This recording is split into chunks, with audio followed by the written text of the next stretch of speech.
श्री शिवाय नमस्तु भयम। दोस्तों, जैसा कि आप सभी लोग जानते हैं कि 28 जनवरी 2026 यानी बुधवार को पड़ रही है माघ महीने की शुक्ल पक्ष दशमी तिथि। और दोस्तों, ये वह तिथि है जो माघ महीने में पड़ने सबसे बड़ी तिथि है, क्योंकि ये माघ महीने में पड़ने वाली है और इसका बहुत ही बड़ा और विशेष महत्व होता है।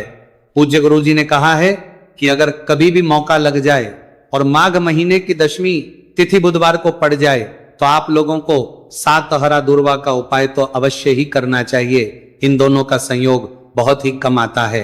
इसी के साथ में गुरुजी ने अपनी शिव पुराण कथा में बताया है कि इस दिन आपको 7 दुर्वा का उपाय तो आपको अवश्य ही करना चाहिए, क्योंकि ऐसा दिन पूरे साल में सिर्फ एक ही बार आता है। और दोस्तों, आप सभी लोग जानते हो कि बुधवार का अगर सबसे बड़ा उपाय है तो वह 7 हरा दूर्वा वाला उपाय है। तो दोस्तों, इस बुधवार दशमी तिथि के दिन आप लोगों को इस 7 हरा दूर्वा वाला उपाय को जरूर करना है। बहुत सारे लोग होंगे जिन लोगों ने इस उपाय को ना किया हो, मतलब पूरा साल निकल गया, उन्होंने किसी भी दिन इस 7 हरा दूर्वा वाला उपाय को ना किया हो। पर दोस्तों, आपके पास एक आखिरी मौका बचा हुआ है जो कि 28 जनवरी के दिन है। तो इस दिन आप लोगों को इस वाले उपाय को जरूर कर लेना। भले ही आपने पूरे महीने भर इस उपाय को ना किया हो, पर अगर आपने इस माघ महीने के बुधवार दशमी तिथि के दिन अगर इस वाले उपाय को कर लिया तो आपको इस उपाय को करने का वो फल मिलेगा जिसकी आपने कभी कल्पना भी नहीं करी होगी। इसीलिए आप लोग इस वाले उपाय को एक बार जरूर कर लेना है, ताकि आप लोगों के हाथ से ये मौका ना जा सके और आपको इस उपाय को करने का फल मिल सके। दोस्तों, यह उपाय पंडित जी ने अपनी अभी शिव महापुराण की कथा में बताया है, जिस उपाय को आज हम आपको बहुत अच्छे से समझाने वाले हैं। इस वीडियो को देखने के बाद इस उपाय को समझने के लिए आपको कोई और वीडियो को देखने की जरूरत नहीं पड़ेगी। तो चलिए दोस्तों, उपाय को शुरू करते हैं।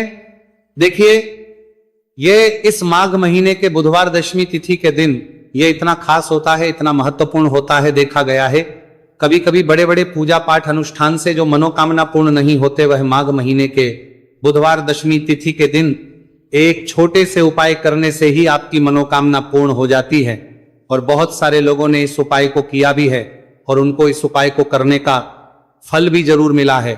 अगर आप लोग भी इस उपाय को करना चाहते हैं तो आप इस उपाय को पहले अच्छे से समझ लेना, सुन लेना, उसके बाद करना। आपको इस उपाय का फल जरूर ही।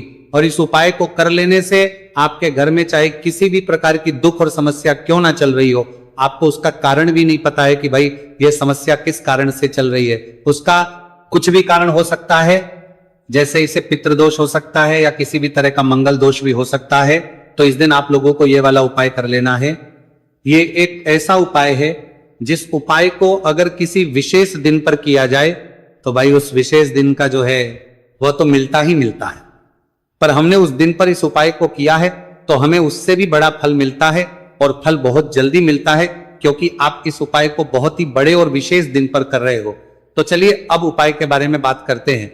लेकिन उससे पहले आप लोगों को यह जानना आवश्यक है कि आखिर यह उपाय किस समय करना है, किसको करना है और कैसे करना है। तो चलिए हम आगे आपको वीडियो में एक एक करके बता देते हैं।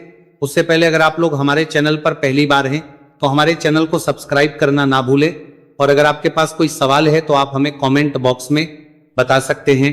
और अगर आपको हमारा वीडियो पसंद आया है तो आप हमें लाइक और शेयर करना ना भूलें। और अगर आपको हमारे चैनल की जानकारी चाहिए तो आप हमें फॉलो कर सकते हैं। और अगर आपके पास कोई प्रश्न है तो आप हमें कमेंट बॉक्स में बता सकते हैं। पहली बार आए हैं या फिर मेरी आवाज आज पहली बार सुन रहे हैं तो हमारे चैनल को सब्सक्राइब जरूर कर लेना, और इस वीडियो को करके कमेंट बॉक्स में श्री शिवाय नमस्तु भयम ओम नमः शिवाय जरूर टाइप कर देना।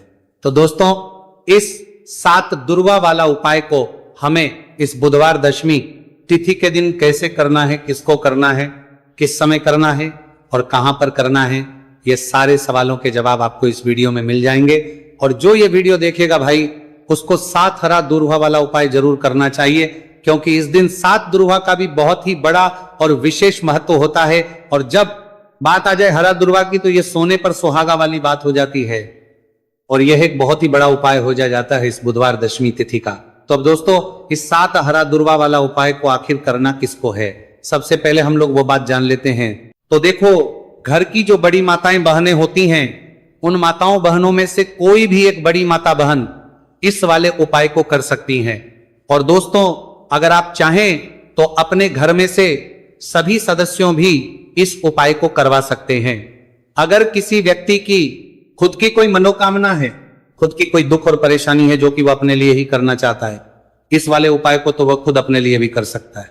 बाकी अगर कोई घर में से ऐसा है जो कि अपने पूरे घर परिवार की सुख और शांति के लिए यह वाला उपाय करना चाहता है, तो भाई वो भी करने में बढ़ना करेगा कर देगा, सकता है। उसमें भी कोई दिक्कत वाली बात नहीं है। कहने का मतलब यह है कि इस उपाय को हर सदस्य भी कर सकता है और पूरे घर परिवार के सदस्य के लिए घर की बड़ी माताओं बहनों में से कोई एक माता बहन भी कर सकती है। माताएं बहनें अगर घर में उपस्थित ना हो या वह यह वाला उपाय ना कर पा रही हो, तो फिर घर का कोई बड़ा सदस्य भी इस 7 हरा दूर्वा वाला उपाय को कर सकता है, चाहे फिर वह पुरुष ही क्यों ना हो, उसमें कोई भी दिक्कत वाली बात नहीं है। अब दोस्तों, जो अगला प्रश्न निकल कर आता है वह यह आता है इसको लेकर कि आखिर इस उपाय को हमें किस समय करना है, सुबह के समय करना है कि शाम के समय करना है। तो देखो, इस वाले उपाय को आप लोग सुबह के समय भी कर सकते हो और शाम के समय प्रदोष काल में भी कर सकते हो। अब अगर आप पूछो कि भाई सबसे उत्तम समय कौन सा रहेगा इस 7 हरा दूर्वा वाला उपाय को करने का, तो हम आपसे बस यही कहेंगे कि इस उपाय को आप सुबह के समय करेंगे तो ज्यादा बेहतर होगा। बाकी अगर प्रदोष काल के समय भी करेंगे तो भी अच्छा होगा, उसमें कोई भी दिक्कत वाली बात नहीं है। तो अब दोस्तों, जो अगली सबसे बड़ी और महत्वपूर्ण बात आती है वो ये आती है कि सुबह अगर हम उपाय को करेंगे तो हमें कितने बजे से लेकर कितने बजे तक के बीच में करना है, और शाम के समय प्रदोष काल में करेंगे तो हमें कितने बजे से लेकर कितने बजे के बीच में करना है। तो देखो, सुबह जितनी जल्दी हो सके आप उपाय को करने की कोशिश करना। बाकी अगर कारणवश लेट भी हो जाओ, थोड़ी देर भी हो जाए, तो 10 या 11 बजे तक भी आप उपाय कर लेना, पर 12 बजे से ज्यादा देरी ना हो, ठीक है? इस बात का ध्यान रखना। उसके बाद में दोस्तों, अगर शाम के समय प्रदोष काल की बात करें, प्रदोष काल का जो समय है होता है वो शाम के 6 बजे से शुरू हो जाता है। मतलब शाम के 6 बजे से लेकर शाम के 6 बजे से रात के 8 बजे के बीच का जो समय होता है, यह समय प्रदोष काल का समय होता है। तो इस उपाय को 7 या 8 बजे के बीच में भी कर सकते हो, मैं आप कभी भी इस वाले उपाय को कर सकते हो, उसमें कोई भी दिक्कत वाली बात नहीं है। तो माघ का महीना ही है जो आपको धन दौलत पुण्य दोनों ही देने वाला है।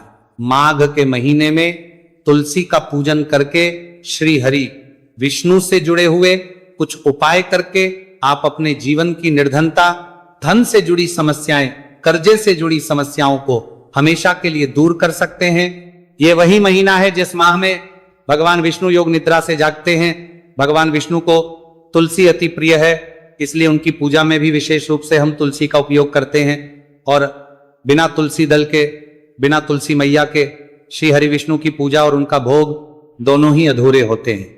इसीलिए माघ के महीने में ऐसा उपाय आपको बताने वाले हैं जिसे करने से श्री हरि विष्णु की असीम कृपा आपको मिलेगी और मां तुलसी से ऐसा आशीर्वाद मिलेगा, जीवन का हर दुख, हर कष्ट, गरीबी, निर्धनता, कर्जे से जुड़ी समस्याएं, सब कुछ ही आपके जीवन से दूर हो जाएगा और सुख, समृद्धि, धन, वैभव, ऐश्वर्य सब कुछ आपको अपने जीवन में आसानी से मिलने लगेगा। तो चलिए बात कर लेते हैं कि कौन सा उपाय है, तुलसी के पौधे में कौन सी चीज आपको रखनी है और इस उपाय को किस समय करना है। देखिए, सबसे पहले तो आपको बता दें कि अगर आपके घर में तुलसी का पौधा नहीं है तो माघ के महीने में एक तुलसी का पौधा अपने घर में लाकर जरूर लगाए, क्योंकि माघ के महीने में जो लोग अपने घर में तुलसी जी का पौधा लाकर लगाते हैं, मां तुलसी का पूजन करते हैं, कभी भी मां तुलसी उनके घर में निर्धनता नहीं रुकने देती है। हमेशा उनके घर में धन की वृद्धि होती है, धन की वर्षा होती है। तो जरूर से तुलसी का पौधा आप माघ के महीने में अपने घर जरूर लेकर आए और अच्छे से आपको मां तुलसी का पूजन करना है, मां तुलसी के पौधे की देखभाल करनी है। और वह कौन चीज है जो आपको तुलसी के पौधे में माघ के महीने 28 जनवरी बुधवार दशमी तिथि में रखना है, और कैसे यह चीज रखते ही रातों रात आपके जीवन में चमत्कार होगा और आपके भाग्य का भी आपको साथ मिलेगा। तो देखिए, इस वीडियो में जितने भी उपाय हम आपको बताएंगे सभी उपाय सरल है। देखो, गुरुजी ने कहा है कि बुधवार के दिन आपको 7 हरा दूर्वा वाला उपाय तो अवश्य ही करना चाहिए। वीडियो के अंतिम में आपको उपाय बताया है, आपको करना है।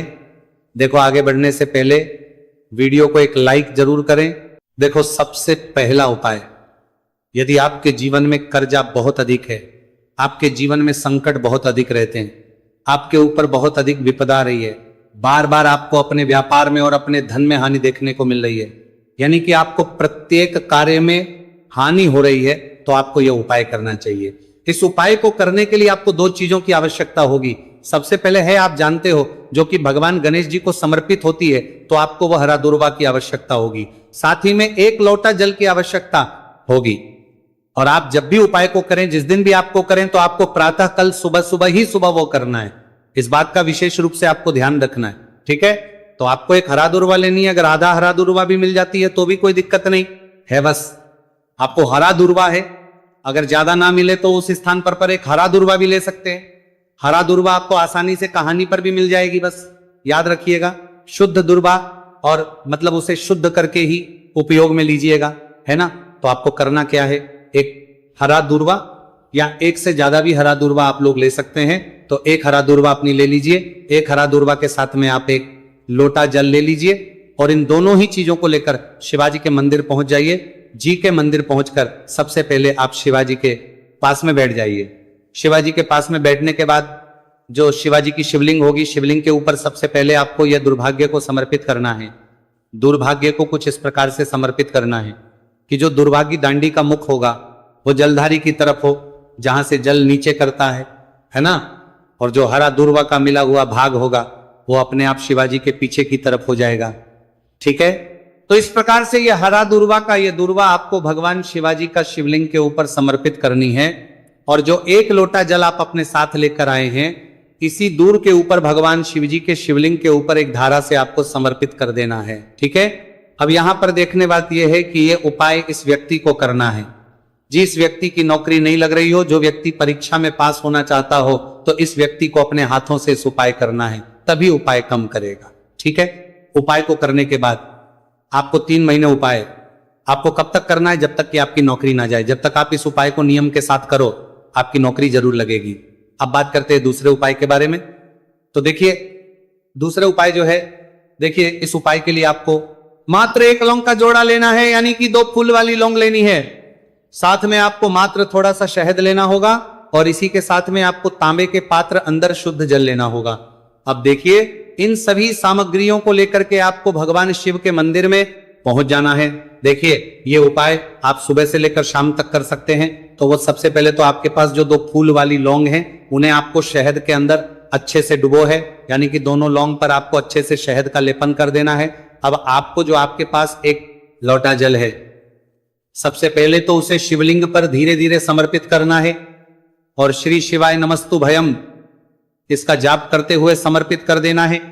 अब आपके पास जो 2 फूल वाली लौंग है, शहद से उसे आपको शिवलिंग पर अर्पित करना है और आपको प्रार्थना करनी है कि जीवन में जो रोग की स्थिति है वह समाप्त हो, जीवन के जो संकट और समस्याएं हैं वह सभी समाप्त हो, जीवन से जो कर्ज की समस्या है वह समाप्त हो। इस प्रकार से प्रार्थना करते हुए ये जो 2 फूल वाली लौंग ही शहद संयुक्त इस आपको शिवलिंग पर अर्पित कर देनी है। आपकी जो भी समस्या होगी इस बुधवार के दिन अवश्य ही समाप्त हो जाएगी। तो इस प्रकार से आपको पहला उपाय करना है। अब हम बात कर लेते हैं दूसरे उपाय के बारे में। देखिए, यह उपाय आपके लिए सर्वश्रेष्ठ होने वाला है। देखिए, इस उपाय के लिए आपको चाहिए होंगे 5 हरा मूंग के दाने, और मूंग के दाने कहीं से भी खंडित नहीं होने चाहिए, इस बात का ध्यान रखें। और इसी के साथ में आपको एक तांबे के पात्र के अंदर अपने घर से शुद्ध जल 1 लोटा जल ले लेना है। अब दोस्तों, इन सभी सामग्रियों को लेकर के आपको सीधे पहुंच जाना है भगवान शिव के मंदिर में। देखिए, इस उपाय को भी आप सुबह भी कर सकते हैं और शाम के समय में भी कर सकते हैं। देखिए, भगवान शिव के मंदिर में पहुंचने के बाद आपके पास जो 5 हरे मूंग हैं, उनमें से पहला जो हरा मूंग है, आपको शिवलिंग के सामने जो नंदी महाराज होते हैं और उनका जो पैर उठा हुआ होता है, वहां पर आपको पहला हरा मूंग समर्पित करते हैं और आपको इसका जाप कर लेना है। फिर आपको दूसरा हरा मूंग लेना है और शिवलिंग पर जो श्री गणेश जी वाला स्थान होता है, वहां पर आपको ये दूसरा हरा मूंग समर्पित कर देना है। यानी कि शिवलिंग के सीधे तरफ आपको ये दूसरा हरा मूंग समर्पित करना है। और फिर आपको ओम गण गणपते नमः या फिर ओम श्री गणेशाय नमः इसका जाप कर लेना है। तीसरा, हरा मूंग का दाना आपको भगवान शिव की सबसे प्रिय पुत्री माता अशोक सुंदरी वाले स्थान पर समर्पित करना। शिवलिंग की जो जलाधारी होती है, जहां से जल बह करके आता है, उसी जलाधारी के बीच में जो कहीं कहीं उठी हुई लाइन होती है सांप की आकृति के रूप में, वहीं पर आपको तीसरा हरा मूंग समर्पित करना है और फिर आपको ओम नमः शिवाय इसका जाप कर लेना है। अब दोस्तों चौथा जो हरा मूंग है उसे आपको भगवान कार्तिकेय जी का जो स्थान होता है शिवलिंग पर, वहां पर आपको यह चौथा हरा मूंग का दाना समर्पित कर देना है और आप ओम नमः शिवाय इसका जाप कर लेना है। अब दोस्तों आपके पास जो पांचवा और अंतिम हरा मूंग बचा हुआ है उससे जल के पात्र के अंदर डाल देना है और इस हरे मूंग से युक्त जल से आपको भगवान शिव के शिवलिंग का अभिषेक कर देना है। जल आपको बिल्कुल धीरे धीरे समर्पित करते जाना है और लगातार आपको शिव महापुराण के मूल श्री शिवाय नमस्तुभयम इसका जाप करते रहना है। फिर आपको शिवलिंग के आगे बैठकर, यदि आप अपने बच्चों के लिए यह उपाय कर रहे हैं, यदि आप अपने बच्चों की बुद्धि ज्ञान और विवेक के लिए उपाय कर रहे हैं तो उसके लिए आपको प्रार्थना कर लेनी है, या फिर व्यापार में वृद्धि करने के लिए यह उपाय कर रहे हैं तो उसकी कामना करते हुए आपको प्रार्थना कर लेनी है, या फिर अपनी नौकरी के लिए कर रहे हैं, या फिर अपने इंटरव्यू के लिए, या फिर धन की प्राप्ति के लिए कर रहे हैं, जिस भी कामना के लिए आप उपाय कर रहे हैं उसे परिपूर्ण करने के आपको महादेव से प्रार्थना कर लेनी है और फिर आपको वापस अपने घर आ जाना है। पूज्य गुरु जी ने कहा है कि जो भी व्यक्ति इस उपाय को कर लेता है तो यकीन मानिए आपके जीवन की जो सारे संकट, कष्ट और बाधाएं ही वह सभी समाप्त होंगे। अब हम बात करते हैं अगले उपाय की। इस उपाय के लिए आपको एक दीपक लेना है। दीपक आप मिट्टी का भी ले सकते हैं और शुद्ध आटा मढ़कर उसका दीपक भी आप तैयार कर सकते हैं। अंदर गोल बाती का प्रयोग करना है और दीपक के अंदर आपको शुद्ध घी का प्रयोग करना है। इसी के साथ में आपको मात्र एक फूल वाली लौंग लेनी होगी। अब ये एक दीपक और एक फूल वाली लौंग लेकर के सीधा आपको पहुंचना होगा बरगद के वृक्ष के। वहां पर देखिए सबसे पहले तो आपके पास जो एक फूल वाली लौंग है उससे आपको बरगद के वृक्ष की जड़ में समर्पित करना है। देखिए अगर आपके जीवन में कोई भी बड़ा संकट आने वाला है, कोई बड़ा कष्ट आने वाला, तो वो इस उपाय के माध्यम से दूर होने वाला है। महादेव की विशेष कृपा रहेगी कि जो भी संकट आपके जीवन में आने वाला होगा वह भी दूर हो जाएगा। तो आपको एक लौंग समर्पित करनी है बरगद के वृक्ष की जड़ में और वहीं पर आपको जो है गोल बाती वाला दीपक जो आप लेकर के गए हैं उससे भी वहां पर प्रज्वलित कर देना है, वटकेश्वर महादेव का स्मरण करते हुए। देखिए जब भी आपको जीवन में इस साल लगने लगे कि आपके जीवन में कुछ भी अच्छा नहीं चल रहा है, तब भी आपको इस प्रकार से आपको ये उपाय करना है। तो इस प्रकार से आपको ये उपाय करना है। अब हम जान लेते हैं चौथे विशेष उपाय के बारे में। देखें यदि आपके विवाह में, शादी में कोई भी समस्या आ रही है, यदि आपका जो कर्ज है वह दिन पर दिन बढ़ते ही जा रहा है, तो आपको यह चमत्कारी उपाय करना चाहिए। कोई भी समस्या अगर जीवन में है तो उसे दूर करने के लिए आपको इस उपाय करना चाहिए। मंगल दोष से जुड़ी हुई समस्या भी है तब आपको यह उपाय करना चाहिए। देखिए इस उपाय के लिए आपको एक तांबे के पात्र के अंदर अपने घर से शुद्ध जल लेना है और इसी के साथ में आपको एक चुटकी लाल चंदन लेना होगा। अब आपको क्या करना है कि जो लाल चंदन आपने लिया है उसे आपको उससे जल के पात्र के अंदर डाल देना है और ये जल जो है आपको लाल चंदन से युक्त तैयार कर लेना है और ये लाल चंदन से युक्त जल आपको भगवान शिव के मंदिर में लेकर के पहुंचना है। लेकिन उपाय भी आप सुबह से लेकर के शाम तक कर सकते हैं। अब दोस्तों ये जो लाल चंदन से युक्त जल है इससे आपको भगवान शिव के शिवलिंग पर धीरे धीरे अर्पित कर देना है और आपको लगातार श्री शिवाय नमस्तुभयम इसका जाप करते रहना है। देखिए यदि आपके जीवन में विवाह से जो ही समस्या चल रही है तो आपको मंगलेश्वर महादेव का स्मरण करना है और जीवन में अधिक कर्ज की समस्या है तो आपको आर्यन मुक्तेश्वर महादेव का स्मरण करना है। देखना एक दिन आपकी सब तरह की समस्या जल्दी ही समाप्त हो जाएगी। तो इस प्रकार से आपको यह चौथा उपाय करना है। अब हम जान लेते हैं। तो दोस्तों